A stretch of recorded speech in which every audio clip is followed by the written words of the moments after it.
এভাবে তাকিয়ে থেকো না তো, আমি লজ্জা পাচ্ছি। কিং খান সাকিব খান, তার পোশাকে যেমন রয়েছে আধুনিকতার ছাপ, তেমনি তার নামে রয়েছে আধিপত্য। আর যদি খান সাহেবের প্যান্টের নিচে ছেঁড়া থাকে তাহলে কেমন লাগে বলেন তো?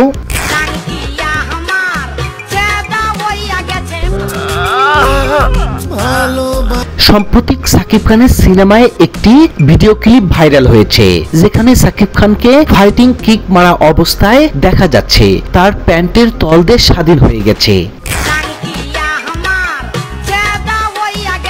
লুঙ্গি আমি অনেক শখ করে পরি, যদিও খুব একটা ভালো পড়তে পারি না, মাঝে মাঝেই খুলে যায়। এটা কোনো কথা? সুপারস্টারের মান সম্মান নিয়ে বেজে গেছে টানাটানি। কি বলছেন সাকিব খান? বছর ক্যারিয়ারে এটাও আমার একটা শিক্ষণীয় পার্ট ছিল, আমিও শিখলাম। তিনি বলেন, এটি আমার দোষ না, আমি খেয়াল করিনি যে আমার প্যান্টের তলদেশ ছিঁড়ে গেছে। আর সিনেমার টিম কস্টিউমের ব্যাপারে ততটা সচেতন ছিলেন না। এই দৃশ্য থেকে সেটা আবারও প্রমাণিত।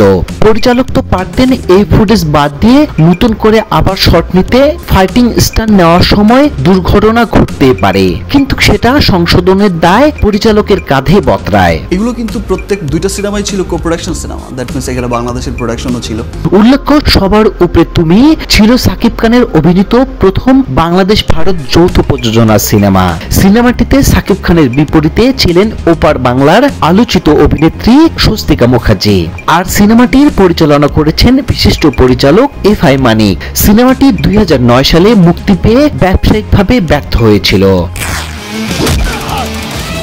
যাই হোক ভিউয়ার, আপনার কাছে কি মনে হয়, প্যান্টের তলদেশ ছিঁড়ে যাওয়ায় সাকিব খানের দোষ নাকি পরিচালকের খামখেয়ালি ছিল? তা জানাবেন ভিডিওর কমেন্ট বক্সে। আর চ্যানেলটি ভালো লাগলে অবশ্যই সাবস্ক্রাইব করবেন।